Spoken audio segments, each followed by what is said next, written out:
Welcome everyone to the next in our low carbon conversation series. Today I am delighted to be joined by Anja Schellenbauer from JRA and Alexia Laird from Landsec.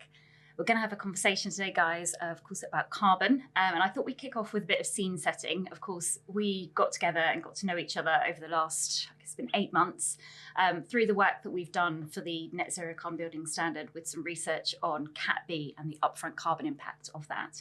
Alexia, I thought we'd kick off with you with just your perspective on why you thought it was so compelling to get involved in that research piece that I pulled you into.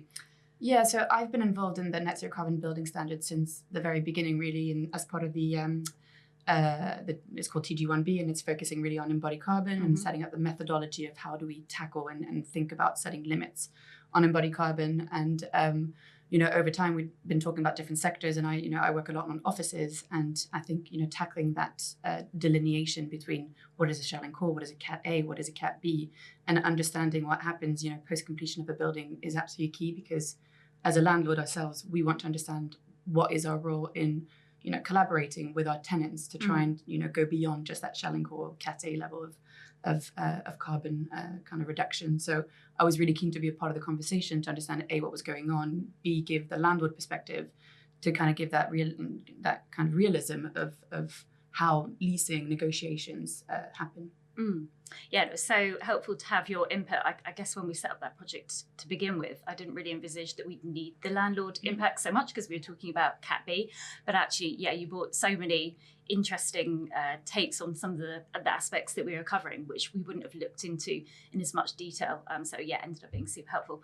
And Anja, I know that you've done work previously researching the impact of Cat B, and it's something you're particularly passionate about. Do you want to just talk to us about the work that you've looked at previously, and again, why you felt it was so compelling to be involved in this project? I think my interest probably started about 3-4 years ago, when I found myself in the unique position of being the client, the architect, and the sustainability consultant at the very same time. And that's a really powerful place to be if you want to make a difference. I was working at Conran and Partners at the time. I was an associate director. I was the head of sustainability, and when we moved offices, I was tasked with designing our new home. And we at the time we used our own studio as a trial project for low carbon design. To demonstrate that low carbon design can be done without compromising the design and without additional cost. And at the time, I think that was quite unique, because sustainability in fit out is usually viewed through a lens of well-being. So it's typically all about designing amenity-rich places of work with visual and tactile qualities, where places that encourage conversations are balanced against places that offer social respite. So it's about creating a sense of belonging, boosting company culture. Ultimately, it's simply a human-centric approach to driving business growth. But those harder sustainability considerations that we always look at when we design buildings, mostly carbon, they aren't really a consideration in fit out at all. And that's what really bugged me. So interiors are always designed for people, for well-being, for social value, for material health, but rarely for carbon. So fit out is a massive carbon blind spot in the industry.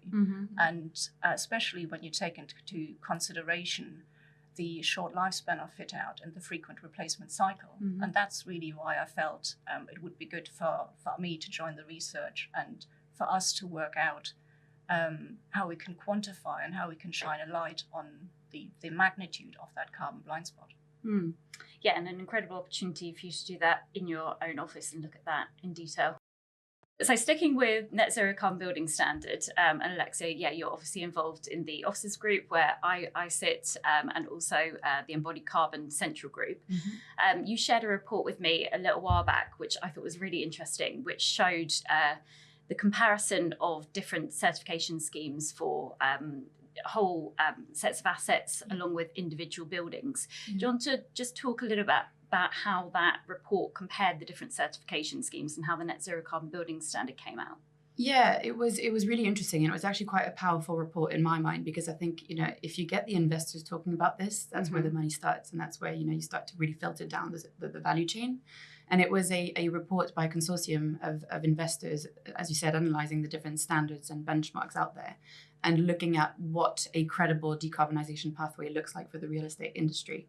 And so it compared all things like BREEAM and CREM and all the usual suspects of benchmarking and certification.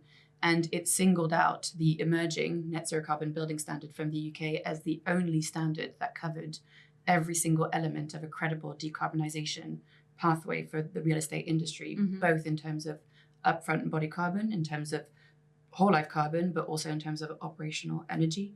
And as I said, when an investor starts using that and starts talking about that, it gives the likes of us and the rest of the value chain real kind of ammunition to give the or to kind of to come up with a business case to pursue it. And again, it was a bit of a seal of approval. I mean, it's still, for me, it's so impressive to think of how it's been over 2 years now that this has been in drafting, and it's been an incredible collaboration between people in the industry giving their time. And the fact that it's a world's first, and that we've got international actors and international investors looking to the UK as that as that first mover, I just think is something to be really exciting to be a part of. And do you think that there are now lots of investors who are aware of that? Will that be the kind of report that they will all have seen, or do you think it's still early days for the net zero carbon building standard and awareness in the wider industry? I think it is still early days. I mean, you had some pretty big names investor-wise that were part of that consortium. But I still think we're still going to have a lot to do as an industry to kind of raise awareness of this emerging standard, which, we've been doing for a couple or even more than a couple of years now since we've heard about it, because we were so supportive of, a standard coming in to kind of get rid of all the noise around what net zero is and self-declarations and all that kind of stuff. So I think, I don't think it's super known in the investor world yet, but the fact that investors are already kind of standing behind it before it's even published, I think says quite a lot. And Anja, what do you think about the client perspective, their interest, the people who are designing Cat B fit outs for? Are you beginning to talk to those kinds of clients about the net zero carbon building standard, or is this still something that is really relatively new that you're not going to start broaching with people until it's fully released? I think it's still very early days. I mean, on a building level, our discussions still revolve predominantly about operational carbon, which is probably a little bit disappointing. But I think the conversation has shifted from pure operational carbon to verifying that design performance has been achieved. So it's largely about neighbours, which is actually a step in the right direction. So we're there's an awareness of the performance gap, the fact that buildings that look really well on paper don't actually perform well in real life. So it's largely around working with the operators, working with the facility management team to ensure they understand how to operate the building, and giving them a helping hand after handover to ensure that all systems operate perfectly as they should, as they've been designed. And then I think the other discussions we're having is probably around passive house. So passive house has entered the industry and the office market, which is quite exciting to see. But again, they need to do more work on embodied carbon because they're lacking on that front. And on the fit out side of things, it's largely SCAR is coming back, but there's not an awful lot happening. But I would say larger developers, there's certainly a huge demand for certification, but when it comes to the smaller end of the business, the smaller client organizations, there is the cost to certification is a real barrier to greater uptake, and that is a bit of a worry. And there emerging conversations around is certification worth it? Does the selling power of certification outweigh sustainability credentials the project might have anyway? And I think that is something we need to tackle, and certification needs to become a lot more accessible. And when you're talking about the costs that are associated, is that purely for the associated costs with regards to the certification process, a well lead, SCAR, AP, or assessor supporting you? Or is that in terms of the changes, the energy models, the supplementary stuff you've got to do alongside the certification to enable you to achieve it? I think it's predominantly the certification cost itself and any supporting evidence that needs to be submitted. And it's largely the smaller end of the market, simply because the cost is disproportionate about the overall project cost or fit-out cost. And we've definitely spoken about that before, haven't we, during our delineation conversations between landlord and tenant for net zero carbon building standard.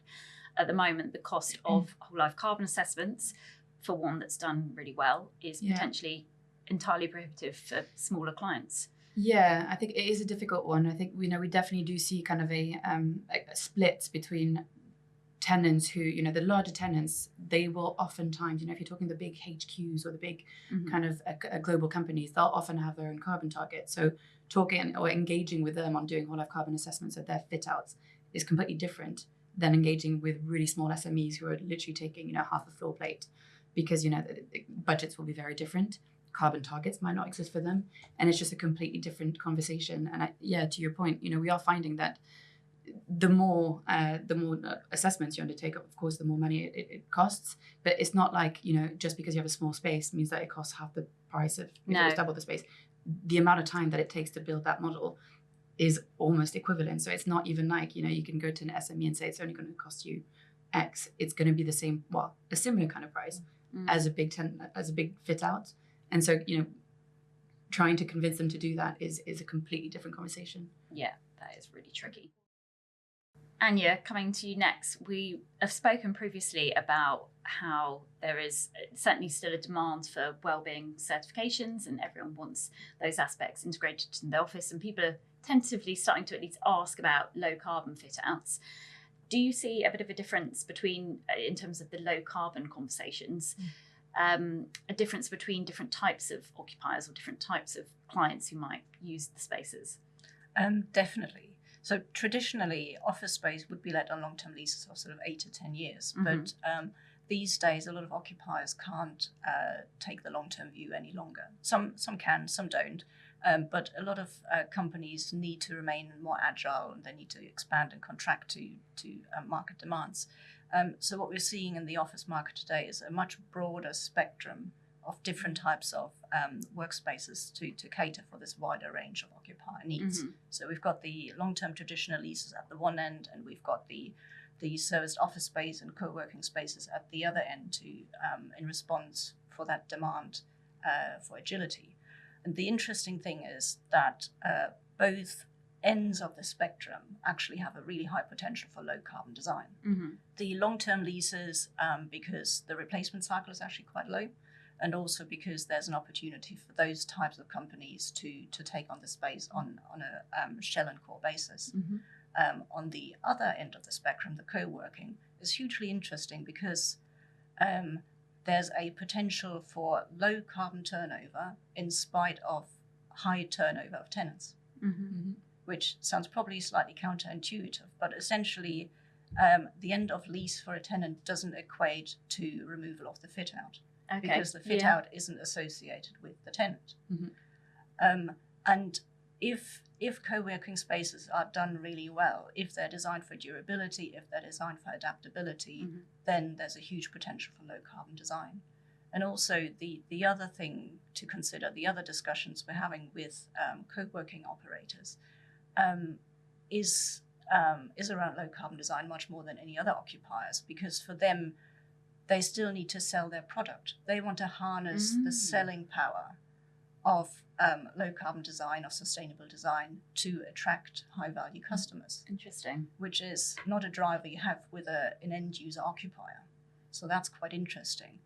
But I think it's the middle bit of the market that still remains a huge challenge, because you've got medium-sized occupiers taking on medium-sized spaces, typically with a Cat A fit-out that we all know is associated with huge amount of waste and transition from Cat A to Cat B. And typically, they take on the space, tend to vacate it fairly early, and that means their fit-out will become obsolete prematurely. a long time before the end of its functional lifespan. The typical lease length is now 2.4 years. So when you think that through, that then equates to 25 fit-outs over the 60-year lifespan of the building. So that means a lot of carbon. That is a lot of carbon. And actually, the accumulated carbon in fit-out is 6 times the carbon of the building over the whole lifespan. It's absolutely shocking.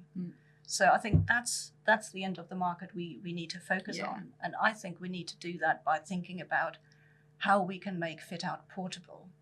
We need to think about modularity, about reuse, and probably material passports if we want to tackle that market. Can I just echo, because that's exactly what we're seeing as well, and that kind of that smaller end of the spectrum, or kind of the turnkey solutions, are the ones where we've got the full control and we keep the ownership of the furniture and of the CAPI fit out. In that case, I think it has a much longer lifespan than that those mid-sized tenants where you don't have that same level of ownership, and you do potentially still have that high churn of tenancy. So we're seeing that absolutely live in our business model in terms of having big HQs, but then also the turnkey solutions at the other end of the spectrum. Yeah. So do we think, in terms of applicability of the net zero carbon building standard, who that's going to appeal to most? Obviously, it will appeal to developers. I know there are so many developers involved in the creation of the standard, but then potentially it's going to have a big appeal for those co-working spaces that want to get tenants in, the large occupiers. And then we might have a bit of a challenge just around balancing the cost of the certification again, and the requirements of it for that middle ground, the people who don't fit into those other classes. Yeah, I think so. And I think we have a lot of thinking to do in terms of how we approach it. And I think from our point of view, when we're going into a leasing negotiation, the earlier you can bring it up in terms of the intentions, right, if you're right at the heads of terms point in the negotiation, right at the beginning, as a landlord, if you can go to the tenant and say, listen, these are our aspirations, and open up the door at that point in time in the negotiation, I think you can set yourself up for success a lot better than if you wait until the point of agreement for lease, or even at the lease point where you're getting into the real hardcore negotiations. So I think there's a big piece about early engagement with those tenants that might not be as willing or as open to embracing the standard. It needs to come early on, and I think it really needs to be that collaboration piece, which I think, again, going back when you asked me about why I was keen to be a part of this, is because I need to understand what the other side of the table is thinking, to start to talk to them in a way that might resonate with them. But I think it's really important for us to work out how we can hand over the responsibility from the developer to the occupier. Because when it comes to, we're always calculating carbon when it comes to architecture, and is a lot less commonplace when it comes to fit out. And that is because there's no legislative requirement. There's no planning hurdle. There's no approved document we need to abide by. And yet a lot of occupiers, I think they want to do their bit, but they don't really know how they can achieve that, how they can become accountable. But from my point of view, the best option would be for the developer or for the building operator to retain responsibility for the whole life carbon model over the life of the building asset. And then we can write it into the lease for the tenant to provide their data for input into that model. And then we manage to collate all the data in one place, which means we will then get the full picture of the whole carbon impact of that building asset over its life. And that is across the one-off upfront carbon of the building at the outset. It's about the operational carbon that's ongoing throughout the life. And it's also the cyclical carbon of the fit out that we then have all in one place. So that would be a massive step. Yeah, and I completely agree with that, but I do still think we're quite a way away from that, just because, it doesn't, that level of information required from tenants to landlord at the point of fit out is not at all near the level that we need for those assessments. So we do, leasing discussions are always, they're always difficult, and they're not always difficult, but they're always, you're going into negotiation, right? So I think we need to make it as pain-free, but also as kind of collaborative as possible. But it's going to take a while, because we can't expect from one day to the next to get all of our tenants to hand everything over. But at least by having it, in the standard, it will give us the ammunition to at least start opening up that conversation. Exactly. But I do think it will take a little while. Yeah. There's something to be said for that one entity having ownership, so that it continues to be driven throughout the life of the building. But it's also really difficult to place that level of responsibility on the landlord when ultimately you are allowing tenants to fit out as they please, and placing too many restrictions on them is then going to be detrimental to, I guess, leasing spaces. Yeah, and I think, historically, really what we as landlords care about is it going to affect fundamentally the value of the asset? Mm-hmm. Is there going to be an insurance potential implication? So, if you're talking about moving sprinkler systems or is it a really, really terrible product and we really don't want it in? But other than that, the scope for us to say no to something is relatively limited. Mm-hmm. So kind of shifting that conversation to actually taking a hard stance and saying, no, you can't use that product because it's too high carbon. Again, hopefully we'll get there one day, or hopefully we won't even need to get there because hopefully then, the fit out will be done in a way that is good enough that you don't need to have that conversation. Mm. But again, we're not quite there yet. We need to transition away from that, asset value preservation to one of actually, let's reduce the carbon as far as possible. Mm. That probably leads us nicely on to the difficult conversation about Cat A. So I know that there has been, there's been so much conversation about Cat A over the last couple of years, and that there are lots of incredible people doing really good work to decrease the impact on Cat A. But with all that change, what are you as Landsec doing nowadays, and how has that changed over the last couple of years with regards to where you do and don't install the Cat A fit outs? Yeah, hugely. I think, in the past, Cat A was almost your starting point, right? It was your default position. You put in the Cat A and then you let tenants come in and do what they want, often with a lot of wastage. But that has fundamentally changed. Again, we completed 4 buildings last year. One of them was a full pre-let, so kind of a different story. But the other 3 were done to Cat A, and fair to say that going forward, that is absolutely not our starting position anymore. We are, we're not saying we're never going to put Cat A again, because there's some occurrences where if you've got a multi-tenanted building of really small floor plates, actually we might go straight to Cat B and do a turnkey solution, because that is what the market, we're seeing wants at the moment. But our starting position is absolutely no full Cat A. What we're doing on one of our developments is 2 different buildings. We're putting 2 show floors in each building, and then the rest of it comes over time. So that mindset has completely shifted, and it's it's something that we're seeing the agents also on board with, which is key. When again you're going into those leasing discussions, you need the agents on board, and thankfully they are on board with us when it comes to that reduction of, or kind of challenging the assumption that Cat A is the right solution for the product. And Anja, are you saying something similar when projects are coming to you, more development from the shell and core position opposed to obviously excluding the retrofits? Are you seeing less Cat A starting points? We still have a lot of projects for Cat A and also Cat A plus, which is encouraging. But Cat A has been a bugbear for all of us for quite some time, and typically at least part of the Cat A almost instantly becomes obsolete, and it's really disheartening to see. And a few weeks ago, I went to one of our projects, and there was a skip outside with brand new ceiling panels in there. Ceilings, that's the worst thing. Yeah. Yes, and it typically ceilings is. At least. It is typically ceilings. Raised access floors, they're adjustable. It's fine. Most tenants just take them and adjust them. That's perfectly all right. But ceilings are the real problem, because the vast majority of the time they don't work with the Cat B fit out of the tenant, unless it's open plan. Yeah. So shell and core, much better solution. As a halfway house, shell and floor is a really good option, because then you just provide the raised floor, which is fine, and you do away with the ceilings. So that is a much better approach. Equally, I think what we need to consider is that the terms of the lease need to go hand in hand with that low carbon intent.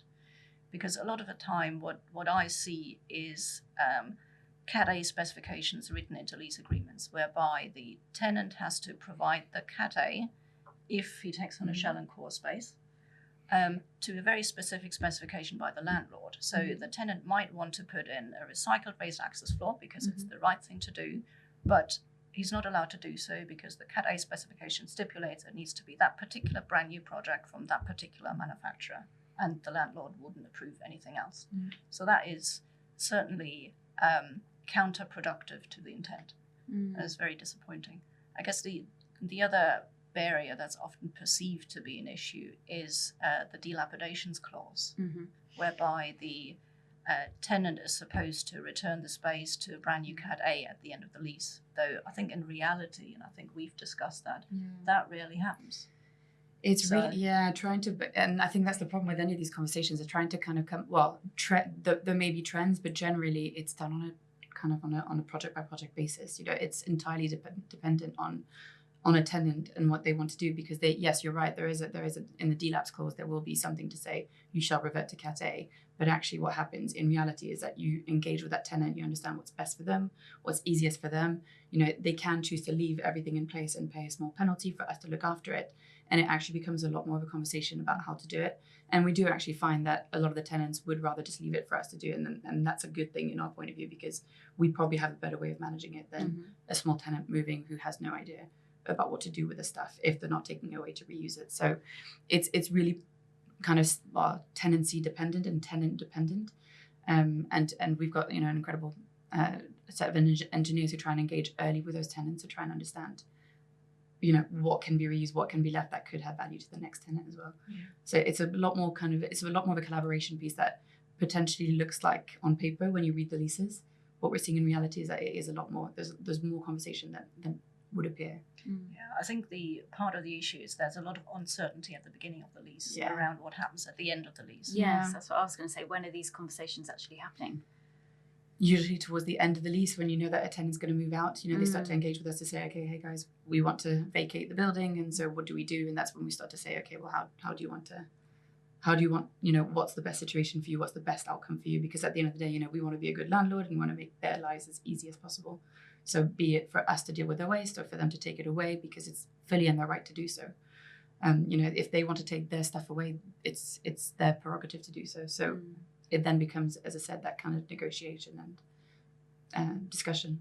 If you try to have that conversation at the beginning of the lease, the landlord will just say that they want to reserve their options. It's really unhelpful. Yeah, because I guess that means when you're designing a Cat B and say that's taken from Schellenbauer, you're potentially putting in brand new raised access floor rather than reuse, because at the end of the tenancy, that's probably what they need to have put back in, whereas they might have opted for a lower carbon option if that end of lease negotiation about DLAPS had happened front end. Exactly. And there may have been, maybe there are some conversations about material passports that could feed into that discussion. I think there's a whole piece of work that needs to happen to understand how we can, smooth that process a lot more. So the final question that we asked all of our guests, we'll go to Alexia first for this one, is what is the one thing that you would change in the industry, if you could, that you think is going to have the most fundamental impact on a lower carbon future for the industry? The most fundamental, that opens up a lot of kind of aspects of the question. I suppose for me, and it sounds really boring, but a simple integration of data, if we could work in a design world and in a fit out world where the quantities from the cost plan match the BIM model, match the carbon model. Yeah. If we could just have a single source of truth, and you can't go through one conversation without mentioning AI. And is there some role for AI to be able to literally just look at the documents side by side and match them up? Yeah. I just think we would have so much more time to actually deal with what's important, which is the good stuff, the minimization, doing the kind of supply chain research, rather than just making sure that our assumptions are aligning and that quantity matches that quantity. For me, that would just make, I think, everyone's lives a lot easier. Yeah, I couldn't agree more. I'm sick of spreadsheets. There you go. Too many sustainability people tied up with spreadsheets and comparison of data, making sure the numbers are right. But cost consultants as well, and structural engineers and architects. It's just that endless search for, the data matching. Which, if that could be streamlined, it would free up a lot of time. Yeah, I'm all for that. Hopefully, we're not too far away. AI will solve it for us. And Anja, what about you? Any thoughts?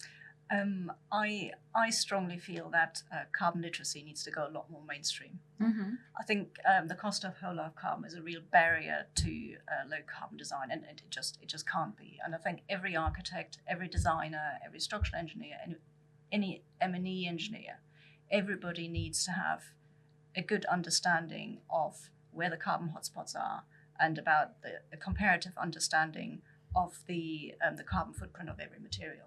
Because then you can make very simple low carbon decisions. So I think carbon literacy needs to be a lot more intuitive, a lot more accessible, a lot more tangible. And I think that's achievable because it's not rocket science. And what is the best way, do you think, to affect that change? Would that be a standard set of training that we could roll out across the industry, making it free to make it more accessible? How do we engage all different stakeholders in some sort of training where we're all on the same page with regards to what the best decision look like?